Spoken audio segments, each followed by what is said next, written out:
দেখো রেকর্ডিং এর মেসেজ গেছে আর স্ক্রিন শেয়ার আছে। Yes ma'am. সবাই ভুলে গেল নাকি আজকে ক্লাস?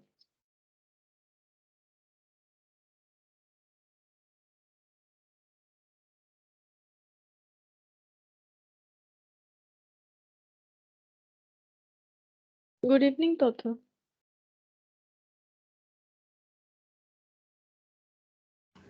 Evening ma'am. अच्छा देखो हम लोगों ने जो है कंपनी अकाउंट्स में जो बेसिक्स था वो देखा। अब हम लोग देखेंगे issue forfeiture and reissue of shares. ठीक है, तो यहाँ पर देखो शेयर इशू करने के लिए कंपनी किस तरह से अपना स्टेप्स फॉलो कर सकती है। तो यहाँ पर क्या लिखा हुआ है देखो, procedures for raising funds through equity. Company अगर चाहती है कि शेयर इशू करके उसे फंड इकट्ठा करना है तो वो कौन सा शेयर पहले इशू करना चाहेगी? पहले कोई प्रेफरेंस शेयर इशू नहीं करेगा, पहले इक्विटी ही करेगा। ठीक है, क्योंकि प्रेफरेंस वाले को सारा चीज जो है डिविडेंड वगैरह हमें फिक्स देना पड़ता है, लेकिन इक्विटी का तो ऐसा नहीं है। ये ही कंपनी के ओनर माने जाते हैं।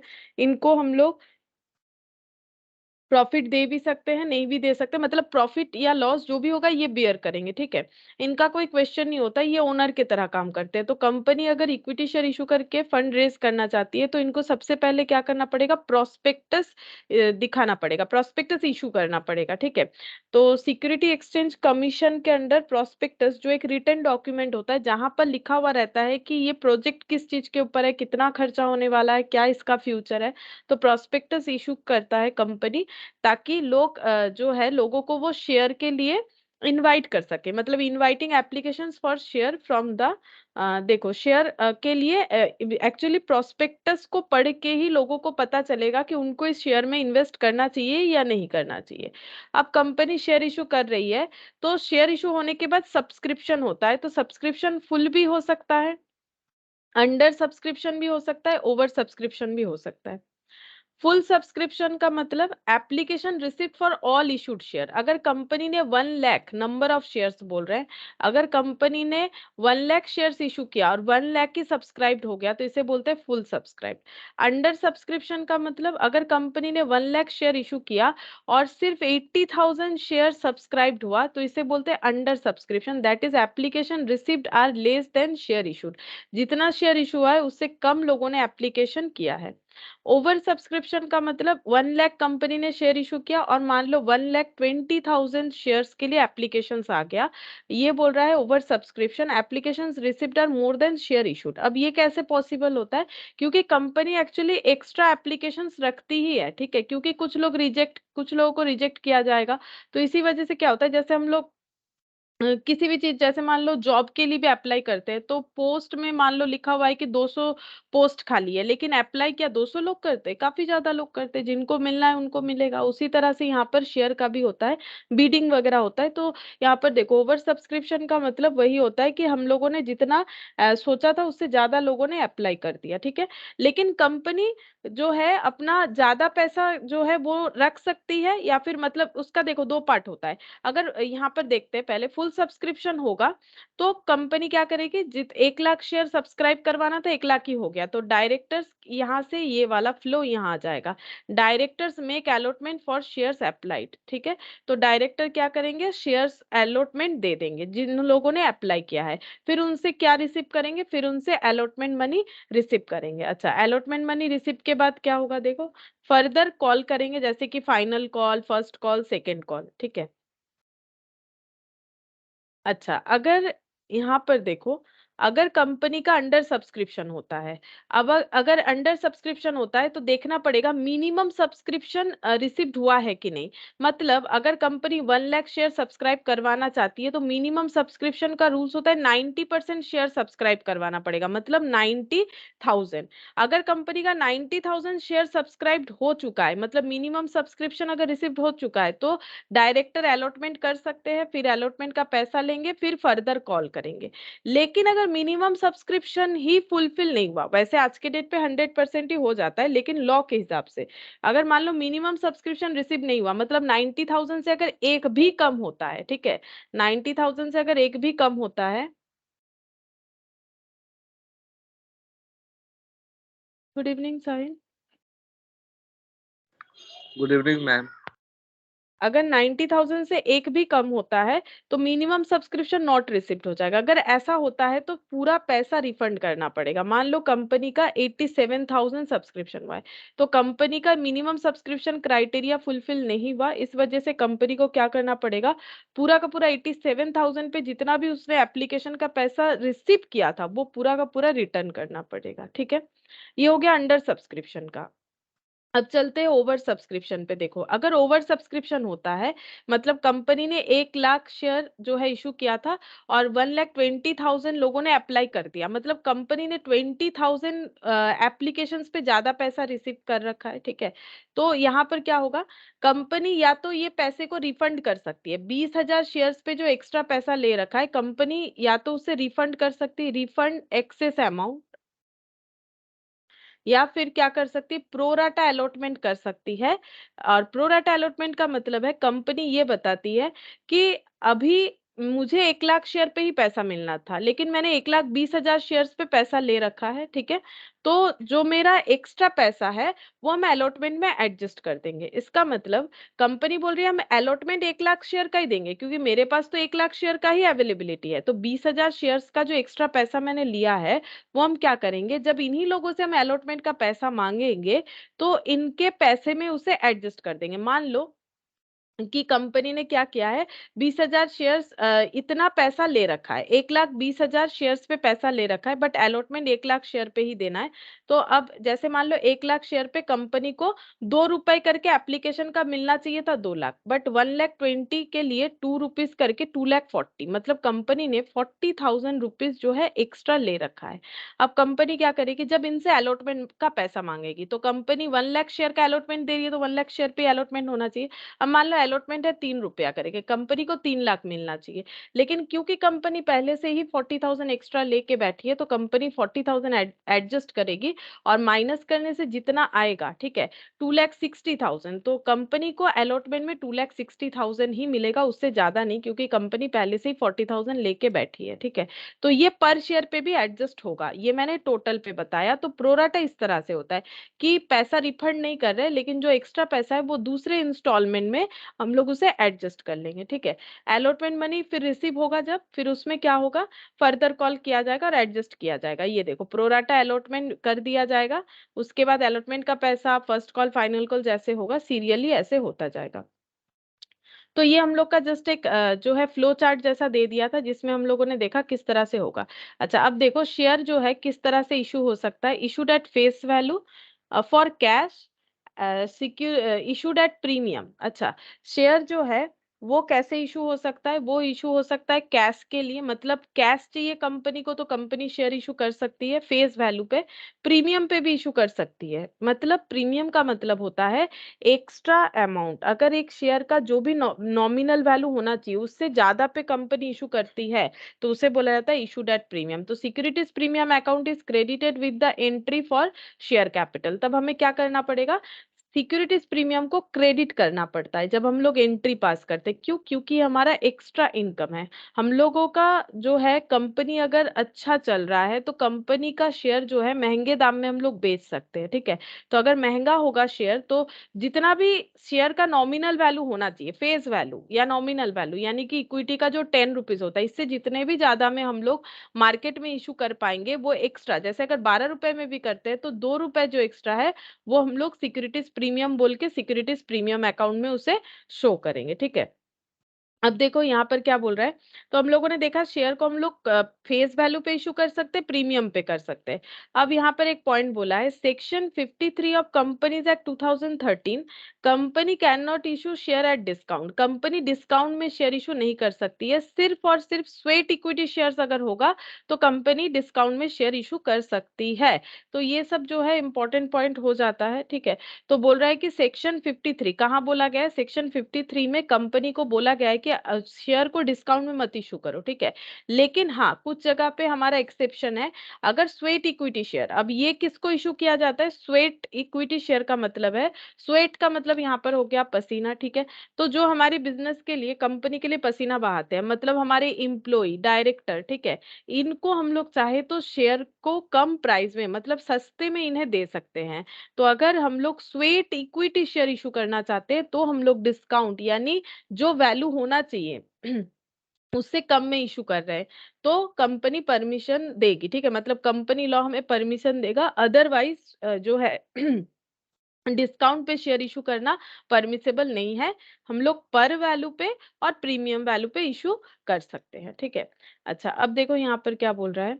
Funds provided by the owners into a business are recorded as capital. कोई भी ओनर अपने बिजनेस में जो पैसा लगाता है उसको कैपिटल बोला जाता है, ठीक है। Capital of the business depends upon the form of business organisation. अब कैपिटल कितना होगा, बिजनेस का कितना लगाना पड़ेगा, वो डिपेंड करता है कैसा फॉर्म ऑफ ऑर्गेनाइजेशन है, ठीक है। मतलब सोल प्रोप्राइटर है या पार्टनरशिप है या कंपनी है। सबसे ज्यादा पैसा तो अगर कंपनी होगा तभी लगेगा, सबसे कम अगर सोल प्रोप्राइटरशिप होगा। Proprietors provide capital in A sole proprietor business. Sole proprietor business में पैसा कौन लगाता है? प्रोप्राइटर खुद लगाता है, ठीक है। In case of a partnership there is more than one proprietor called partner. Partner लोग जो है, पार्टनरशिप बिजनेस में एक से ज्यादा ओनर होते हैं, ठीक है। तो जितने सारे पार्टनर है वो सभी प्रोप्राइटर माने जाते हैं, तो इनको बोला जाता है partner. Partners introduce capital in partnership firm. Partnership firm में पार्टनर ही कैपिटल का इंट्रोड्यूस करते हैं। As the maximum number of members in a partnership firm is restricted, therefore only limited capital can be provided in such a form of business. क्योंकि partnership में हम लोग maximum एक लिमिट होता है, ठीक है, उससे ज्यादा लोगों को लेके पार्टनरशिप नहीं कर सकते हैं। अगर हम लोग उससे ज्यादा लोग को ले लेते हैं तो वो पार्टनरशिप नहीं रहेगा, कंपनी हो जाएगा। तो पार्टनरशिप में जो है, पार्टनर का नंबर ऑफ पार्टनर का एक लिमिटेशन है। तो अगर नंबर ऑफ पार्टनर का लिमिटेशन है, जितना लोग पार्टनर हो सकता है मैक्सिमम, उतना लोग ही पैसा इंट्रोड्यूस कर पाएगा, अनलिमिटेड लोग नहीं कर पाएगा, ठीक है। अच्छा, अब बोल रहा है more over the liability of the proprietors is unlimited in case of non corporate business, namely sole proprietorship and partnership. बोल रहा है ये दोनों केस में जो ओनर है, यहाँ पर ओनर कौन है? प्रोप्राइटर खुद। यहाँ पर ओनर कौन है? पार्टनर लोग खुद। इनका लाइबिलिटी क्या होता है? अनलिमिटेड होता है। मतलब अगर बिजनेस बंद हो रहा है तो इनको क्या करना पड़ेगा? इनको बिजनेस में जो भी है वो तो, मतलब बिजनेस अगर बंद हो रहा है तो इनको आउटसाइडर जितने भी लोग हैं उनका पेमेंट करना पड़ेगा। तो ये पेमेंट कैसे करेंगे? बिजनेस में जितने भी एसेट वगैरह है वो बेच के करेंगे। लेकिन अगर वो पूरा नहीं होता है, इन दैट केस उनको क्या करना पड़ेगा? अगर पूरा नहीं होता है, इन दैट केस उनको मतलब उनका जो पर्सनल एसेट्स है वो बेच के पैसा देना पड़ेगा, ठीक है। ये पार्टनरशिप में भी होता है, तभी एलएलपी तुम लोग पढ़ोगे लॉ में, ठीक है। एलएलपी का कंसेप्ट आया है, लिमिटेड लाइबिलिटी पार्टनरशिप, जहां पर पार्टनर लोग का लाइबिलिटी जो है ये, एक मिनट,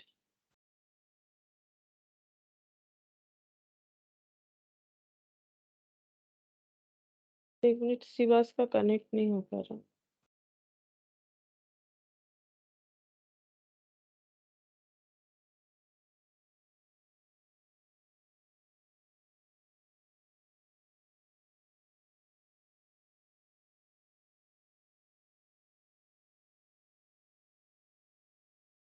ठीक है, देखते हैं।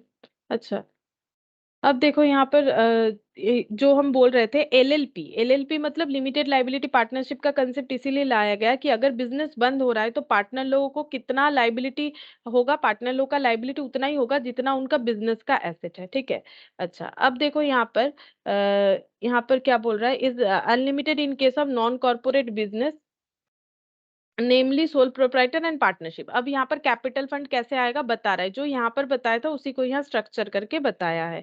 सोल प्रोप्राइटरशिप, ओनरशिप क्या हो जाएगा? प्रोप्राइटर। और type of capital, types of capital, capital बोला जाता है। Liability of owner unlimited. अगर पार्टनरशिप है उस केस में पार्टनर लोग ओनर होते हैं। Types of capital, partners capital बोला जाता है। लाइबिलिटी होता है अनलिमिटेड।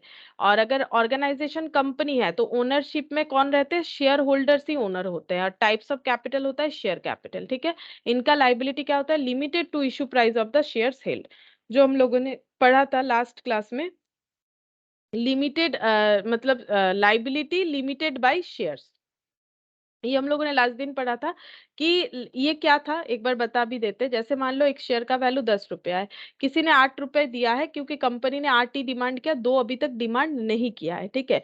तो ये जो 2 रुपए बाद में कंपनी कॉल करेगी, ये कंपनी जब मतलब बंद हो रही है तब भी वो कॉल कर सकती है। मतलब इनका लाइबिलिटी सिर्फ 2 रुपए तक ही रहेगा, इससे ज्यादा नहीं। तो limited to issue price of the share sold, issue price था 10, इसी इसमें जितना होगा, अगर किसी ने 1000 शेयर खरीदा है तो उसका लाइबिलिटी कंपनी के लिए बनता है 10,000 का। जितना भी अनपेड है उतना ही कंपनी उसे लाने के लिए बोल सकती है, उससे ज्यादा नहीं, ठीक है। तो ये होता है लिमिटेड बाय लाइबिलिटी, मतलब लिमिटेड बाय शेयर्स, ठीक है। अब देखो यहाँ पर क्या बोल रहा है, with the onset of industrial revolution requirement of capital investment soared to a new height and attached risk of failure increase due to pace of technological development. बोल रहा है on with the onset of industrial revolution, आज के date पे जो industrial revolution चल रहा है उसकी वजह से कैपिटल इन्वेस्टमेंट का काफी जरूरत है, ठीक है। ताकि हम लोग to a new height and attest risk of failure increase due to pace of technological development, इतना ज्यादा टेक्नोलॉजिकल डेवलपमेंट हो रहा है, ठीक है। तो ये सब चीज अगर हमें इसके साथ ऐड पर होना है, मतलब क्या बोला है, इंडस्ट्रियल रिवोल्यूशन इतना ज्यादा है, इसीलिए कैपिटल का रिक्वायरमेंट बहुत ज्यादा है। Requirement of capital investment soared to a new height, ठीक है। इसका कैपिटल इन्वेस्टमेंट का मतलब रिक्वायरमेंट इतना ज्यादा बढ़ रहा है, तो बोल रहा है the attest risk of failure increase due to pace of technological development, ठीक है।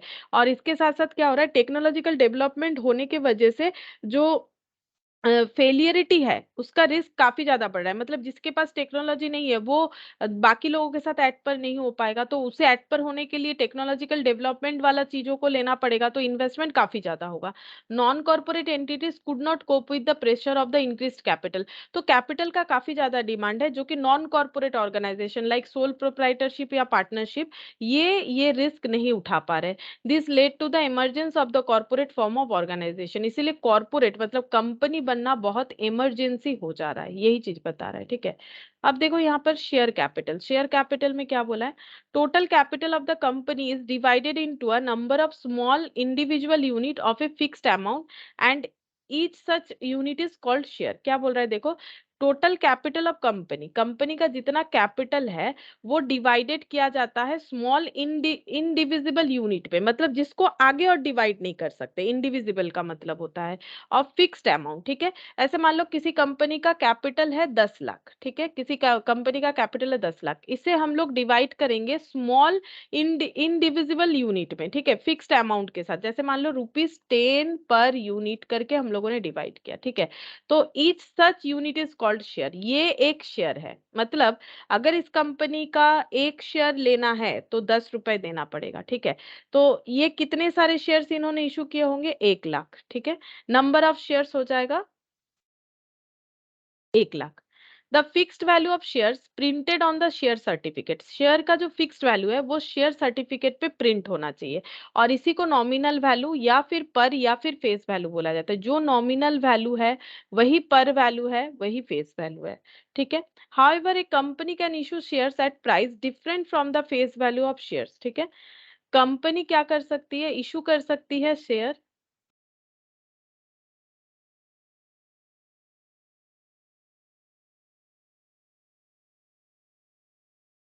Good evening normally. হ্যাঁ, গুড ইভিনিং ম্যাম।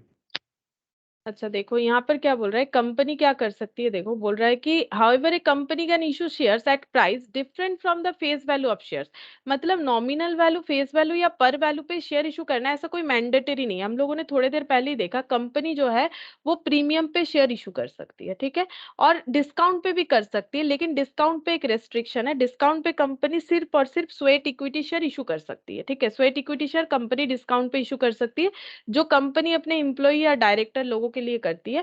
बाकी कंपनी प्रीमियम और पर वैल्यू पे इशू कर सकती है। ये देखो द लाइबिलिटी यहाँ पर बोला है, however company can issue share at price different from the face value of shares, यानी प्रीमियम हो सकता है, पार हो सकता है, और अगर sweat equity type of share है तो डिस्काउंट भी हो सकता है। The liability of holder of shares, मतलब जो शेयर होल्डर है इनका लाइबिलिटी कितना लिमिटेड रहता है, is limited to the issue price of shares acquired by them. तो इन्होंने जो शेयर्स लिया है उसका जो इशू प्राइस है, अभी थोड़ी देर पहले मैंने एग्जांपल दिया ना, जैसे 10 रुपीज का शेयर इशू हुआ था और कंपनी ने 8 रुपए तक कॉल किया है, 2 रुपए तक अभी तक कॉल करना बाकी है, तो इनका लाइबिलिटी सिर्फ 2 रुपए तक ही बाकी रहता है, उससे ज्यादा नहीं, ठीक है। तो वही चीज बोल रहा है, the liability of holder of shares is limited to the issue price of the shares acquired by them. अच्छा, फिर देखते हैं नेक्स्ट क्या बोल रहे हैं।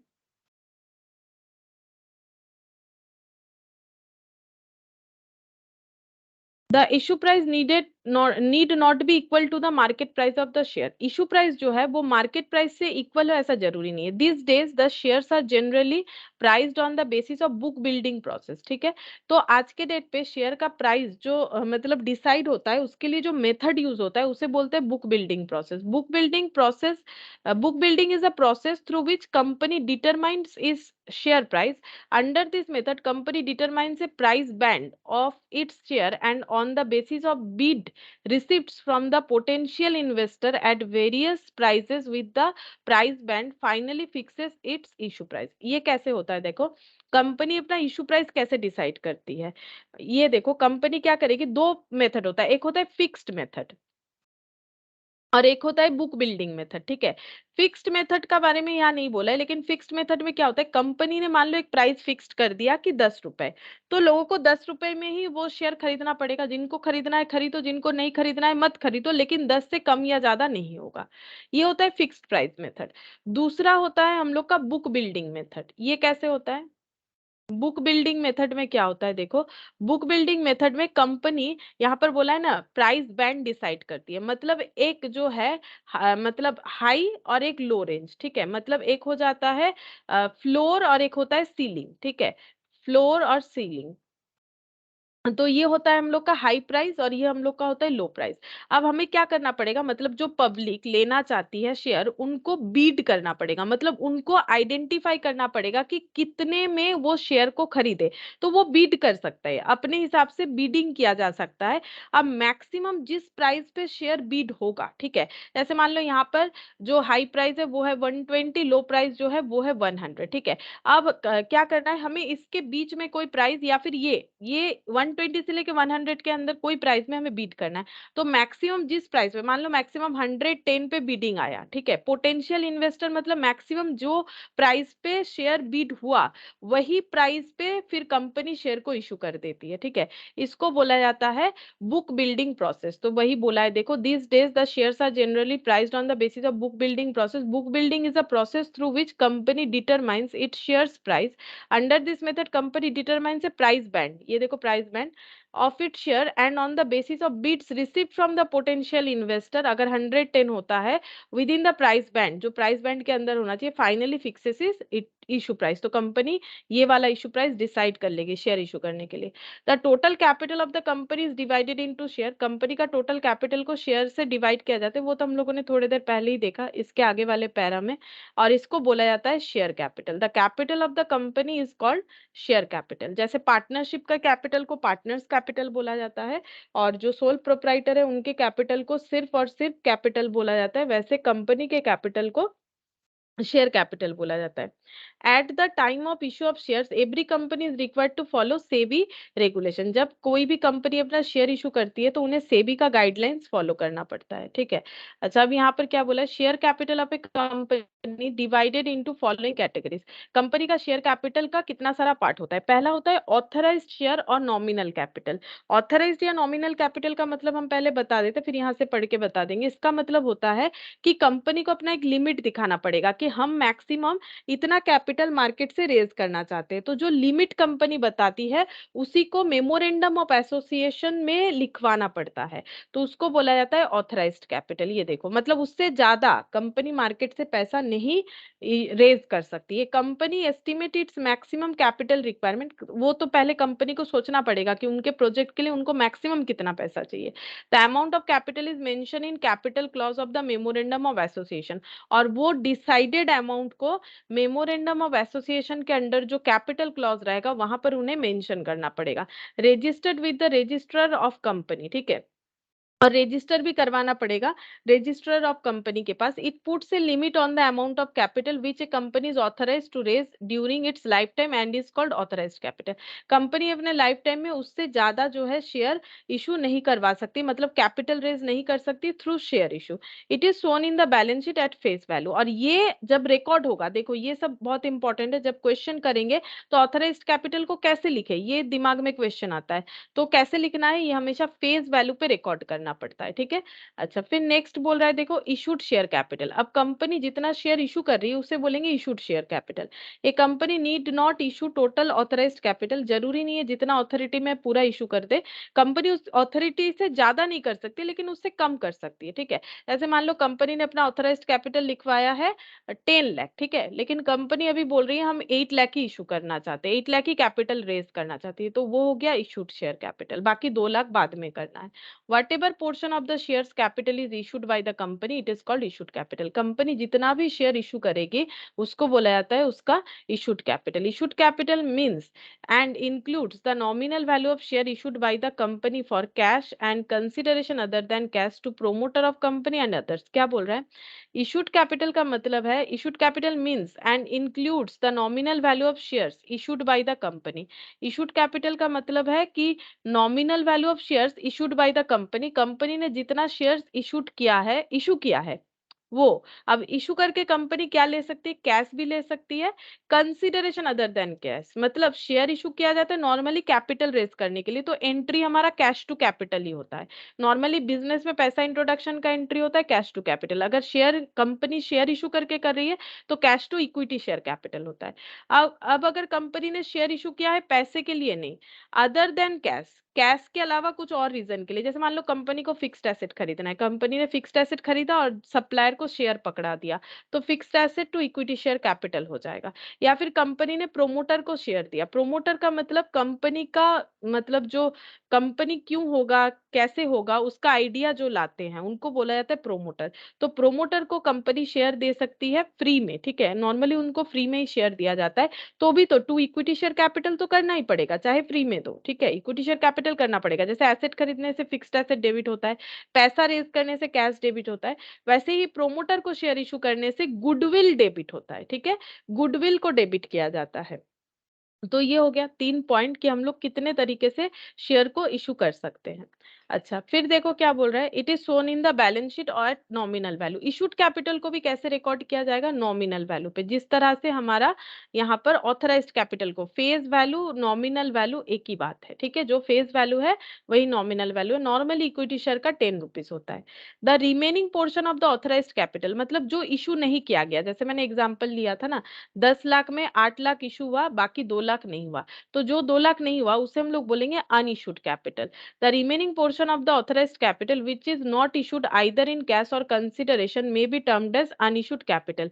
ये हम लोग कहाँ दिखाते, बैलेंस शीट में ये नहीं दिखाते, it is not shown in the balance sheet, ठीक है, ये बैलेंस शीट में नहीं दिखाया जाता। एक्चुअली कैसे दिखाया जाता है, ऑथराइज्ड कैपिटल को यहाँ पर मान लो दिखा दिया 10 लाख, ठीक है, फिर ये क्लोज कर दिया जाता है, फिर हम लोग दिखाएंगे इशूड कैपिटल जितना इशू हुआ है, तो 8 लाख मतलब 8,000 इंटू 80,000 इंटू 10 तब हो जाएगा 8 लाख, ठीक है। अनइशूड को दिखाने का जरूरत नहीं, ये हम लोग खुद यहाँ से देख सकते हैं कितना अनइशूड है, 2 लाख, ठीक है, इसे सेपरेटली दिखाने का जरूरत नहीं होता है। फिर सब्सक्राइब्ड, अब जितना इशू हुआ जरूरी तो नहीं कि पूरा सब्सक्राइब्ड हो जाए, इसीलिए तो सब्सक्रिप्शन का अलग अलग पोर्शन हम लोगों ने देखा, fully subscribed, partly subscribed, over subscribed, मतलब जो ओवर सब्सक्रिप्शन था। तो देखो सब्सक्राइब्ड शेयर कैपिटल जितना इशू किया था उससे पब्लिक ने जितना लिया, it is that part of the issued share capital which is subscribed by the public, that is applied by the public and allotted by the company, ठीक है। तो कंपनी ने अलॉटमेंट जितने लोगों को दिया है, क्योंकि लोगों ने एप्लीकेशन भरा, अब जितने लोगों ने एप्लीकेशन भरा कंपनी ने जितने लोगों को अलॉटमेंट दिया वही हो जाएगा subscribed capital. It is also includes the ये कैसे दिखाया जाता है, face value of the share issued by the company for consideration other than cash. अच्छा, ये देखो बोल रहा है it also includes the face value of shares issued by the company for consideration other than cash. तो cash के अलावा भी हम लोग क्या कर सकते हैं, शेयर को सब्सक्राइब करवा सकते हैं। जैसे मैंने एग्जांपल दिया था फिक्स्ड एसेट खरीदना है तो फिर क्रेडिटर सब्सक्राइब कर रहे हैं, ठीक है। तो ये सब्सक्राइब्ड कैपिटल का मतलब हो जाएगा इशूड कैपिटल का जो पार्ट सब्सक्राइब कर रहा है पब्लिक, ठीक है। कॉल्ड अप कैपिटल का मतलब हो गया कंपनी ने जितना पैसा देने के लिए डिमांड किया। तो company generally receive the issue price of the share in instalment, company instalment में शेयर का पैसा लेती है, ठीक है। जैसे पहले एप्लीकेशन का पैसा ले लिया गया, फिर उसके बाद होता है अलॉटमेंट, फिर उसके बाद होता है फर्स्ट कॉल, कॉल का पैसा होता है, फिर होता है सेकेंड कॉल, फिर होता है फाइनल कॉल, जैसे कंपनी का रूल्स रहता है, ठीक है। तो कंपनी इंस्टॉलमेंट में पैसा लेती है।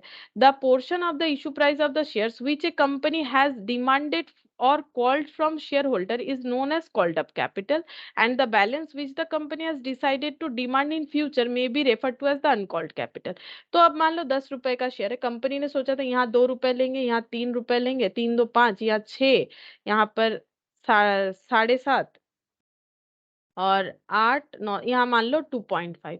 तो कंपनी ने जितना मान लो इतना पैसा ले लिया है, तो ये हो गया कॉल्ड अप कैपिटल, और ये जो इतना बाकी है इसे हम लोग बोलेंगे अनकॉल्ड कैपिटल। तो वही बोल रहा है देखो, company generally receive the issue price of the share in instalment, company instalment में इशू प्राइस को रिसीव करती है। The portion of the issue price of the shares which a company has demanded और called from shareholder is called called up. तो company ने इतना demand किया, तो ये हो गया हम लोग का कॉल्ड अप, ठीक है। और जो फ्यूचर में डिमांड कर सकता है, क्योंकि अभी तक नहीं किया है, कंपनी का इस पे राइट्स है, तो इसे हम लोग बोलेंगे अनकॉल्ड कैपिटल, ठीक है। अब हम लोग देखते हैं, देखो पेड अप शेयर कैपिटल क्या बोल रहा है। It is the portion of the called up capital, ये कॉल्ड अप कैपिटल है। इसमें से शेयर होल्डर ने जितना पे किया, मान लो शेयर होल्डर को 5 रुपए दे देना था, 2 और 3, लेकिन सिर्फ एप्लीकेशन भरा, अलॉटमेंट नहीं भरा, तो पेड अप कितना हो गया, 2 रुपीज। वही बोल रहा है, it is the portion of called up capital which is paid by the shareholders whenever a particular amount is called by the company and shareholders fails to pay the amount fully और partially, it is known as uncalled or installment in arrear। क्या बोल रहा है देखो, it is the portion of called up capital which is paid by the share holder, मतलब 2 रुपए पे कर दिया, ये हो गया paid up share capital. When ever a particular amount is called, जब कंपनी ने कुछ पर्टिकुलर अमाउंट कॉल किया, जैसे बोला अलॉटमेंट का पैसा दे दो, and shareholders fail to pay the amount, अगर शेयर होल्डर ये पैसा नहीं दे पाया, ठीक है, फुल्ली और पार्शियली, मतलब 3 रुपए पूरा ही नहीं दिया, या फिर 2 रुपया दिया, इसमें से 1 रुपया नहीं दिया, जो भी है, it is known as uncalled unpaid calls, ठीक है। इसको बोलेंगे कॉल किया गया था बट अपने पे नहीं किया, अनपेड कॉल भी बोला जाता है, या फिर अनपेड इंस्टॉलमेंट भी बोला जाता है, या फिर इसको कॉल्स इन एरियर भी बोला जाता है। मतलब कंपनी ने बोला देने के लिए बट पब्लिक ने नहीं दिया, ठीक है, सब्सक्राइब करने के बाद भी नहीं दिया। Thus instalment in arrear means the amount not paid although it has been demanded by the company as payment towards the issue price of the share। क्या बोल रहा है, इंस्टॉलमेंट इन एरियर मींस मतलब ये जो पैसा नहीं दिया, ठीक है, not paid although it has been demanded by the company, ठीक है, although it has been demanded by the company, company ने मांगा फिर भी इन्होंने नहीं दिया, as payment towards the issue price of the shares, यही हो जाता है हम लोग का अनकॉल्ड कैपिटल, ठीक है। अच्छा, to calculate paid up capital the amount of instalment in arrear is deducted from called up capital. अगर कंपनी ने 5 और 3 और 2 5 रुपए कॉल किया था, अगर 3 रुपए अनपेड है तो पेड अप कैपिटल 2 रुपए होगा। तो बोल रहा है कि कैसे कैलकुलेट किया जाता है, एरियर अमाउंट जो है, एरियर मतलब बाकी, एरियर अमाउंट जो है उसे कॉल्ड अप अमाउंट से लेस किया जाता है, ठीक है। कॉल्ड अप अमाउंट से लेस करने से हमें ये पता चल जाता है कि कितना अमाउंट हमारा अनपेड है। कॉल्स इन एडवांस भी होता है, calls in advance is that portion of the capital which is yet to be called by the company but has already been paid by shareholder. जैसे company ने बोला था कि मुझे 3 रुपए एप्लीकेशन का दे देना सपोज, और अलॉटमेंट का बोला था 2 रुपए, और फाइनल कॉल का बाद में 5 रुपए दे देना है, ऐसे करके टोटल 10। तो कंपनी ने इतना ही कॉल किया, लेकिन कोई शेयर होल्डर है उसने पूरा 10 रुपए दे दिया, मतलब उसने ये दो तो दिया, ये तो देना ही था क्योंकि ये कंपनी मांग रहा था, ऊपर से 5 रुपए भी दे दिया, मतलब उसने कॉल करने के पहले ही दे दिया। इसको बोला जाता है कॉल्स इन एडवांस, ठीक है। तो is that portion of the of capital which is yet to be called, अभी तक कॉल करना बाकी है कंपनी की तरफ से बट किसी ने पे कर दिया। In the balance sheet called up and paid up capital are shown together, balance sheet में हम लोग कॉल्ड अप और पेड अप दोनों को एक साथ दिखाते हैं, ठीक है। अच्छा, अब देखते हैं आगे क्या बोल रहा है। रिजर्व कैपिटल और यहाँ पर बोल रहा है रिजर्व कैपिटल और एक हो जाएगा कैपिटल रिजर्व, ठीक है, नीचे मिलेगा देखो। रिजर्व शेयर कैपिटल क्या होता है? As per section 65 of the companies act 2013, a company may decide by passing a resolution that a certain portion of subscribed uncalled capital shall not be called up except in the event of winding up of the company। बोल रहा है section 65 companies act 2013 के हिसाब से एक company में decide by passing A resolution. Resolution कैसे पास होता है? मीटिंग में, ठीक है, मीटिंग में रिजोल्यूशन पास किया जाता है। तो बोल रहा है कि मीटिंग में रिजोल्यूशन पास किया गया है और उससे कंपनी ने क्या डिसाइड किया है? That a certain portion of the subscribed uncalled capital shall not be called up accept in the event of winding up of the company. Company अगर बंद होने को आएगी तभी हम लोग कॉल करेंगे, जो पैसा अभी तक अनकॉल्ड है नहीं तो नहीं करेंगे। तो portion of the uncalled capital which a company has decided to call only in case of liquidation of the company is called reserve capital. मतलब कंपनी के पास एक शेयर का मान लो वैल्यू है 10 रुपए, तो कंपनी के पास 10 रुपए का कैपिटल रेज हो सकता है अगर कोई एक शेयर खरीदता है। लेकिन कंपनी बोल रही है हम 8 रुपए कॉल कर रहे हैं, 2 रुपए तब करेंगे जब मेरा कंपनी बंद होगा। मतलब ये मेरा कैपिटल तो है, लेकिन मैंने क्योंकि कॉल नहीं किया, मेरे पास नहीं है, कैपिटल हो सकता है फ्यूचर में, तो इसको बोलेंगे कैपिटल जो रिजर्व में है, यानी रिजर्व कैपिटल, ठीक है। अब देखो क्या बोल रहा है, reserve capital is different from capital reserve. Reserve capital और कैपिटल रिजर्व दो अलग चीज होता है। कैपिटल रिजर्व क्या होता है?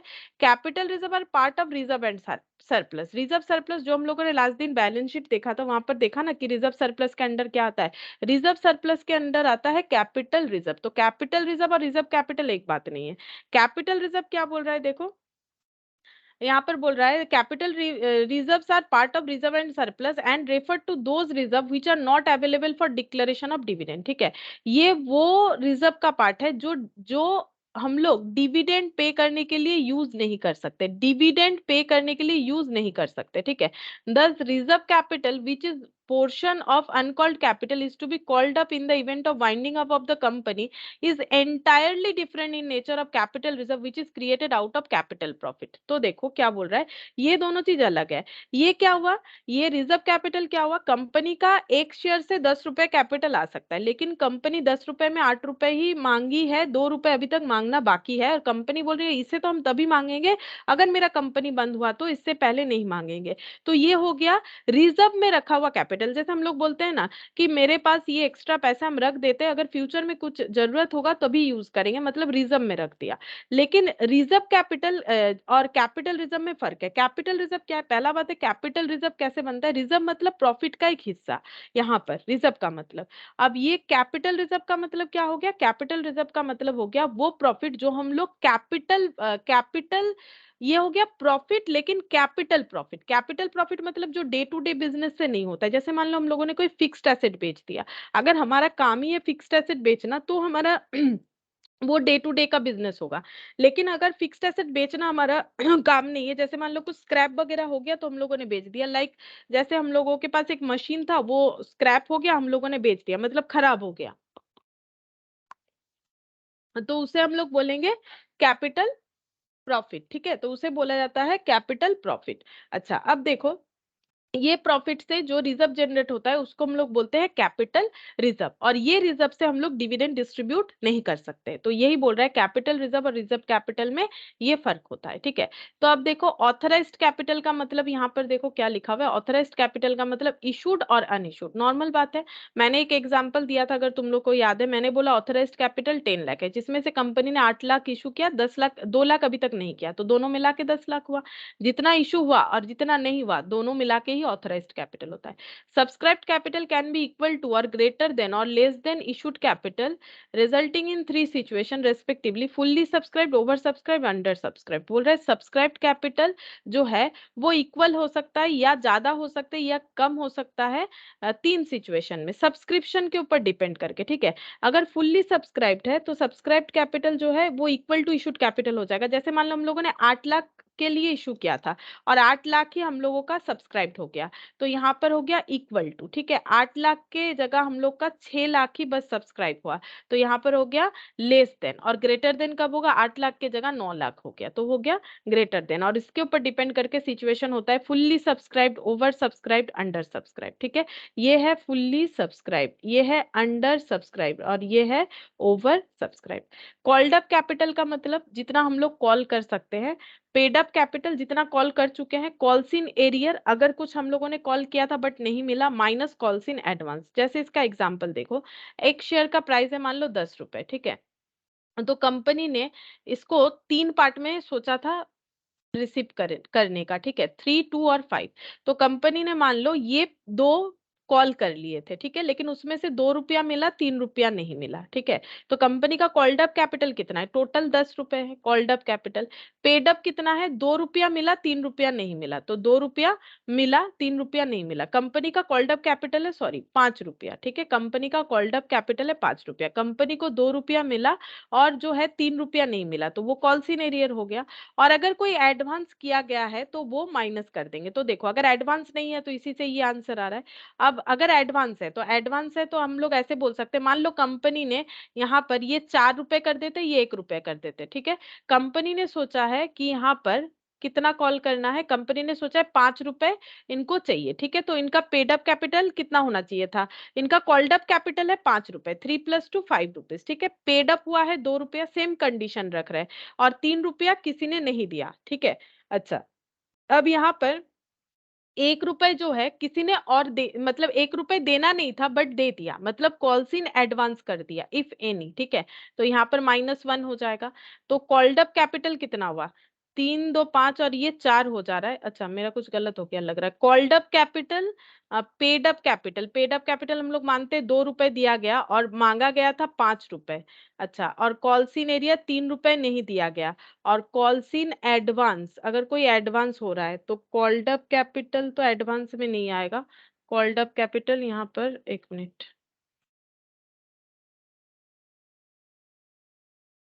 यहाँ पर देख लेते हैं। सपोज एप्लीकेशन का है 2 रुपीज, अलॉटमेंट का है 3 रुपीज और कॉल का है 5 रुपीज, ठीक है। तो पेड अप कैपिटल है सपोज यहाँ पर इतना होना चाहिए।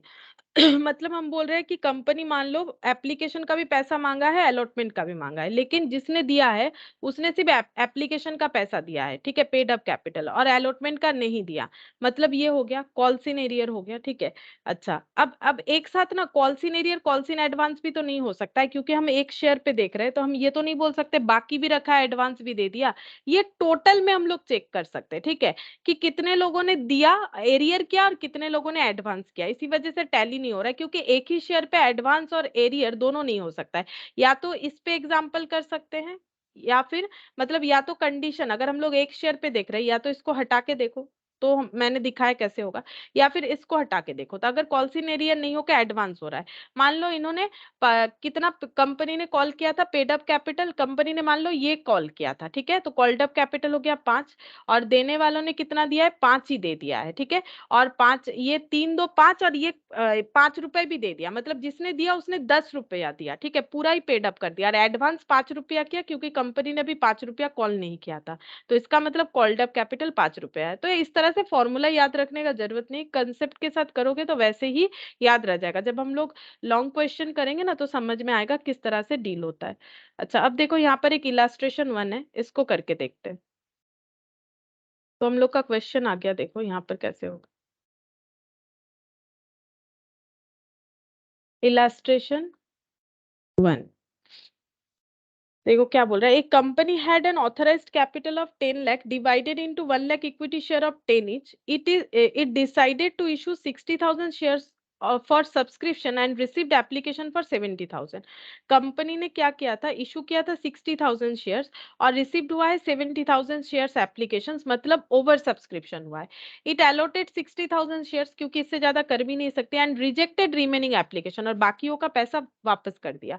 Up to 31st March 2020, it has demanded or called 9 per share.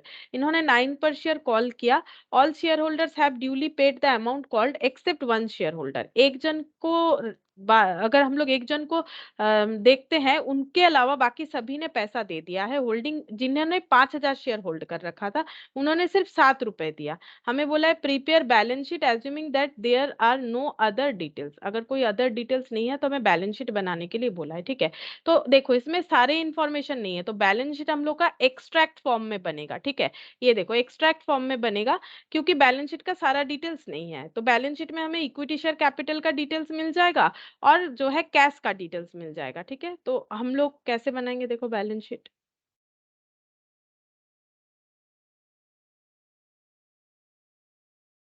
As eight, कब का बनेगा देखो, 31 मार्च 2020।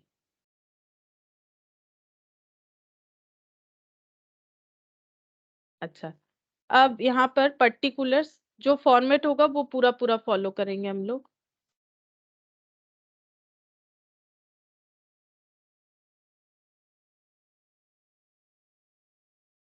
नोट नंबर, अमाउंट,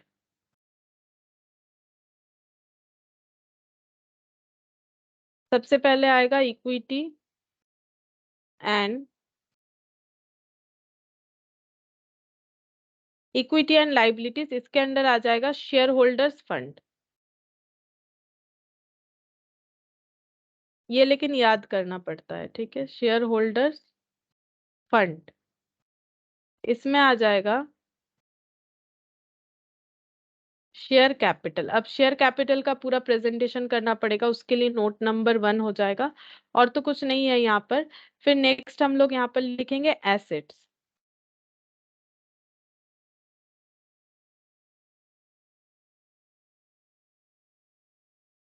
पीपीई, ठीक है। पीपीई इसीलिए लिख रहे, देखते हैं इन्होंने पीपीई लिखा है कि नहीं। पीपीई, अच्छा पीपीई क्या लिखे, क्योंकि पीपीई का मतलब होता है प्रॉपर्टी प्लांट इक्विपमेंट, जो फिक्स्ड एसेट बताता है। हमें तो फिक्स्ड एसेट का कुछ डिटेल्स पता नहीं है, तो करेंट एसेट लिख लेते हैं। करेंट एसेट में कैश एंड कैश इक्विवेलेंट, ये नोट नंबर 2, ठीक है। तो यहाँ पर एक टोटल हो जाएगा, और यहाँ पर एक टोटल हो जाएगा, और हमें नोट्स बनाना पड़ेगा, नोट्स टू अकाउंट, जो पार्ट ऑफ बैलेंस शीट होता है।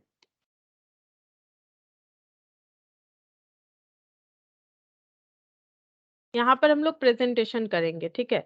जैसे शेयर कैपिटल का पॉइंट ए लिखते हैं, share capital.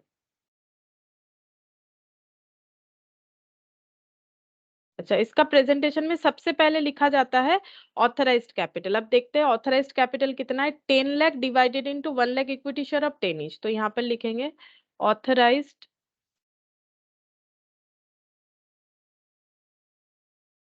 Share capital 1 lakh है।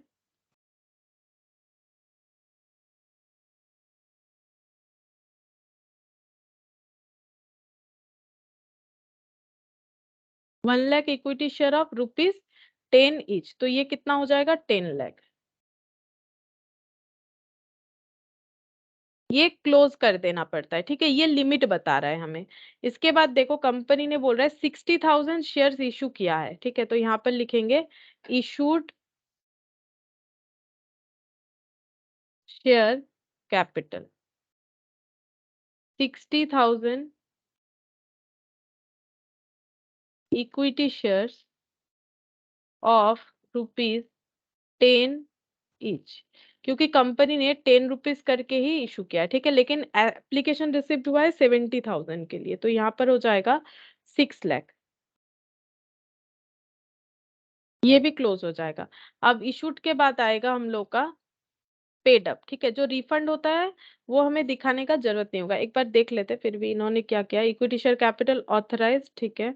अच्छा, यहाँ पर इशूड शेयर कैपिटल, हाँ इतना ही दिखाना चाहिए। अब हम लोग दिखाएंगे सब्सक्राइब्ड कितना है, तो फुल्ली सब्सक्राइब्ड है, क्योंकि मतलब ओवर सब्सक्रिप्शन है वैसे तो, ठीक है। लेकिन यहाँ पर सब्सक्राइब्ड में कितना दिखाना पड़ता है, लेकिन हम लोग यहाँ पर ना 70,000 नहीं दिखाएंगे, क्योंकि 60, जो 10,000 एक्स्ट्रा हुआ है वो रिफंड कर दिया गया है। तो हम लोग यहाँ पर सब्सक्राइब 60,000 ही दिखाएंगे। 60,000 shares at the rate of rupees 10 each, यानी 6 लाख। ये हो गया सब्सक्राइब्ड शेयर कैपिटल, ठीक है। फिर allotted 60,000 share, rejected remaining application. अच्छा, फिर बोल रहा है इट हैज डिमांडेड और कॉल्ड 9 पर शेयर, और इन्होंने इनका कॉल्ड अप कैपिटल, ठीक है, सब्सक्राइब्ड के बाद कॉल्ड अप, ये हो गया। अब हम लोग लिखेंगे called up share capital. 60,000 shares पे कॉल्ड अप किया इन्होंने, 9 कॉल्ड अप, ठीक है। तो कॉल्ड अप कैपिटल कितना होना चाहिए? 9 इंटू 60, 5,40,000। ये हो गया कॉल्ड अप कैपिटल का वैल्यू, ठीक है। तो ये हो गया हम लोग का 9 पर share. All share holders have duly paid the amount called. जितना भी सभी से डिमांड किया था सभी ने दिया, सिर्फ एक शेयर होल्डर है जिनके पास 5,000 शेयर था, उन्होंने सिर्फ 7 रुपए तक ही दिए, बाकी पेमेंट नहीं किया, ठीक है। तो यहाँ पर हम लोग को क्या करना पड़ेगा? कॉल्स इन एरियर दिखाना पड़ेगा। तो यहाँ पर हम लोग लिखेंगे कॉल्स इन एरियर। कितना होगा? 5,000 शेयर पे हमें 7 रुपए तक मिला है, यानी 2 रुपए नहीं मिला 9 में से, क्योंकि 9 ही कंपनी ने मांगा था, तो इसका मतलब 2 रुपए हम लोग नहीं दे पाए, मतलब इन्होंने नहीं दिया।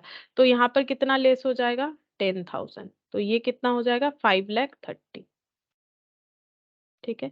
ये क्या निकल के आया? ये आ जाएगा पेड अप शेयर कैपिटल, ठीक है।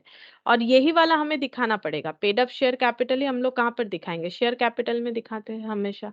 तो यहाँ पर हो जाएगा 5,30,000।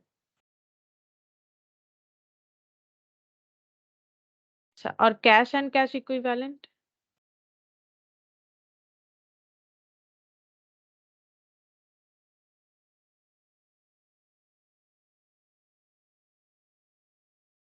कैश एंड कैश इक्विवेलेंट, इसमें हम लोग देखेंगे cash at bank. Share issue करके जितना पैसा आया, तो कितना पैसा आया?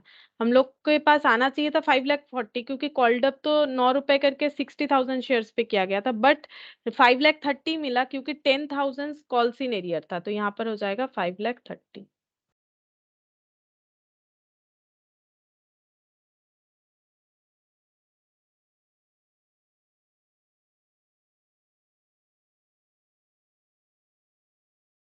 5,30,000 हो गया, ठीक है। बस ये बैलेंस शीट करने बोला है, बाकी और कोई डिटेल्स हमें नहीं चाहिए था। तो ये हम लोग का देखो कंप्लीट हो गया, बैलेंस शीट करने बोला था। अच्छा, अब देखो यहाँ पर क्या बोल रहा है, टाइप्स ऑफ शेयर्स, ठीक है।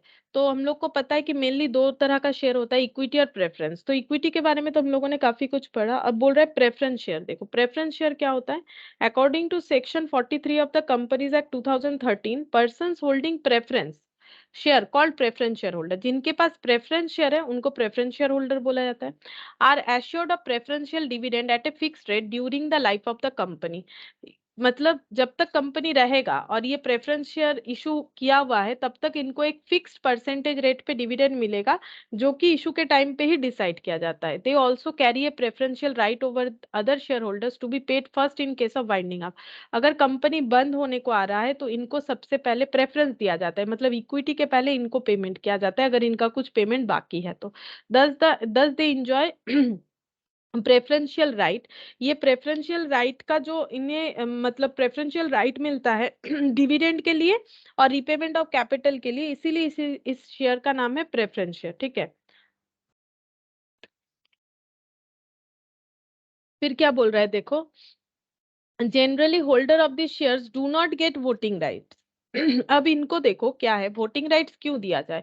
क्योंकि वोटिंग राइट से डिसीजन बदल जाते हैं। अब इनको कंपनी का प्रॉफिट लॉस से कोई मतलब नहीं है, इनको सिर्फ अपना डिविडेंड से मतलब है, तो इनको वोटिंग राइट्स नहीं मिलेगा।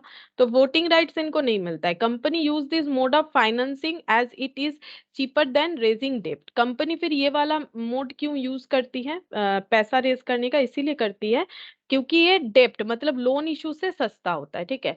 Dividend is generally cumulative in nature and need not be paid every year in case of deficiency of profit. और डिविडेंड जो है वो is generally cumulative in nature. Cumulative मतलब क्या होता है? जैसे मान लो कि हमें डिविडेंड देना है, ठीक है, तो लास्ट ईयर हम लोग डिविडेंड नहीं दे पाए, तो इस साल के डिविडेंड के साथ वो ऐड हो जाएगा। और अगर किसी साल प्रॉफिट नहीं होता है तो डिविडेंड नहीं देना पड़ेगा। नेक्स्ट दे देंगे क्यूमुलेट करके, मतलब मान लो यहाँ 10 रुपए, यहाँ भी 10 रुपए डिविडेंड हुआ। लास्ट ईयर 10 रुपए नहीं दे पाए थे, तो इस बार 10 और 10 मिला के हम लोग 20 रुपीज दे देंगे। The companies act 2013 prohibits the issue of any preference shares which is irredeemable. Company accounts 2013 में बोला गया है कि कोई भी इरिडीमेबल प्रेफरेंस शेयर हम लोग इशू नहीं कर सकते। इरिडीमेबल मतलब जो कभी भी जिसका कैपिटल पे नहीं होगा, ठीक है, इसको बोलते हैं इरिडीमेबल। तो इरिडीमेबल प्रेफरेंस शेयर इशू करना मना है। Preference share are cumulative and non-participating unless expressly stated otherwise। ये सारे पॉइंट्स जो है इंपॉर्टेंट होते हैं। प्रेफरेंस शेयर्स हमेशा क्यूमुलेटिव माना जाता है, नॉन पार्टिसिपेटिंग यानी वोटिंग राइट्स नहीं होगा जब तक हमें इसके बारे में कुछ नहीं बता दे। मतलब क्वेश्चन में अगर प्रेफरेंस शेयर का नेचर नहीं बताता है तो हम लोग उसे हमेशा क्यूमुलेटिव और नॉन पार्टिसिपेटिंग मानेंगे, ठीक है। Preference shares can be of various types, अलग अलग टाइप का प्रेफरेंस शेयर होता है। जैसे देखो, एक पहला वाला cumulative preference share. Cumulative preference share का मतलब ये हो जाएगा कि जहां पर डिविडेंड नहीं दे पाने पे डिविडेंड ऐड होता जाएगा और हम लोग बाद में भी दे सकते हैं। जैसे मान लो 3 साल कंपनी ने डिविडेंड नहीं पे किया, फोर्थ ईयर पे करने का सोच रहा है, अगर क्यूमुलेटिव है तो पिछले 3 साल का भी उनको पे करना पड़ेगा। A cumulative preference share is one that carries the rights to a fixed amount of dividend और dividend at a fixed rate. Such dividend is payable even out of future profit if current years profit are insufficient for the purpose. मतलब यहाँ पर insufficient profit रहा होगा तभी पे नहीं हुआ, यहाँ पर भी सेम, यहाँ पर भी सेम, तो यहाँ पर अगर हम लोग पे करेंगे सब मिला के पे करेंगे।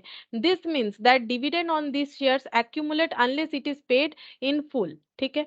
This means that dividend on this shares accumulates unless it is paid full. जब तक पूरा पूरी पे नहीं होता है वो एक्यूमुलेट होता जाएगा। Therefore the shares are called cumulative preference share, इसीलिए इसे क्यूमुलेटिव प्रेफरेंस शेयर बोला जाता है। The arrears of dividend are then shown in the balance sheet. और जो बाकी रहता जाता है ना, जैसे पिछले 3 साल का बाकी था, वो हम लोग बैलेंस शीट में कंटिजेंट लाइबिलिटी बोल के दिखाएंगे। In India A preference share is considered cumulative unless otherwise stated. यहाँ पर भी हम लोगों ने देखा था, अगर प्रेफरेंस शेयर का नेचर के बारे में क्लियरली कुछ नहीं बताया है तो इंडिया में प्रेफरेंस शेयर्स को हमेशा क्यूमुलेटिव माना जाता है।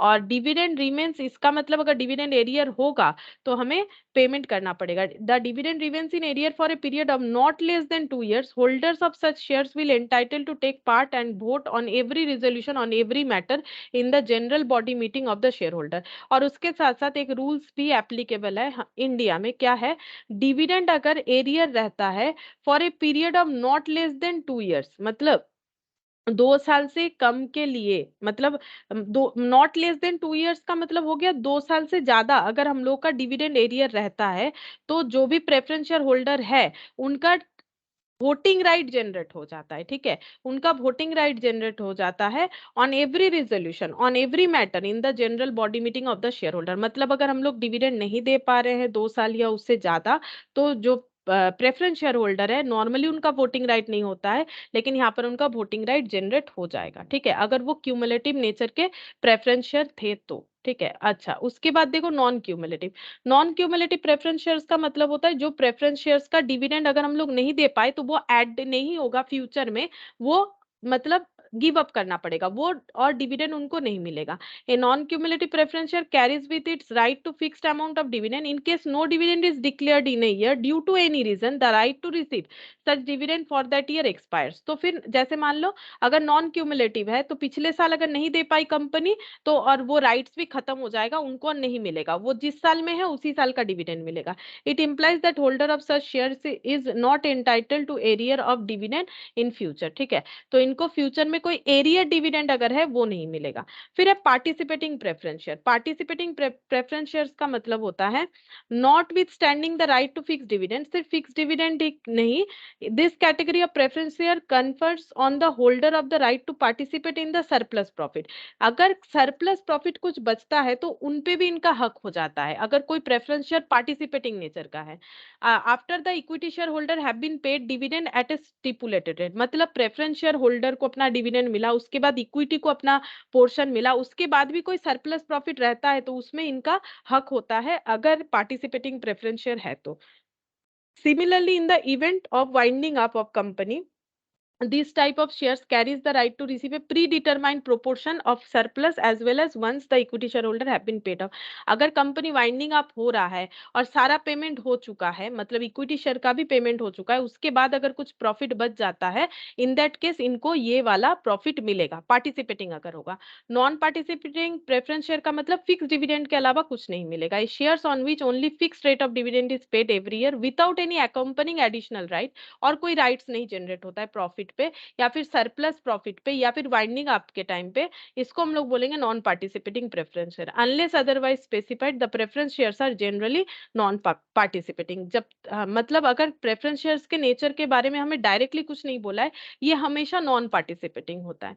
फिर देखो redeemable preference share. Redeemable preference share मतलब जो प्रेफरेंस शेयर्स का एक टाइम पीरियड होगा कि हम लोग इतने दिन बाद ये आपको रीपे कर देंगे। These are shares that a company may issue on the condition that the company will repay after the fixed period or even earlier at company's direction, discretion। अच्छा, कंपनी क्या बोल रहा है, ऐसे शेयर्स क्या होते हैं, रिडीमेबल प्रेफरेंस शेयर कंपनी अगर इशू करती है इस कंडीशन पे कि एक सर्टेन टाइम पीरियड के बाद वो रिटर्न कर देगी, या फिर आगे भी कर सकती है। The repayment on this shares is called redemption, इसी को रिडेम्पशन बोला जाता है, और ये सेक्शन 55 में बताया गया है रिडेम्पशन ऑफ प्रेफरेंस शेयर के बारे में।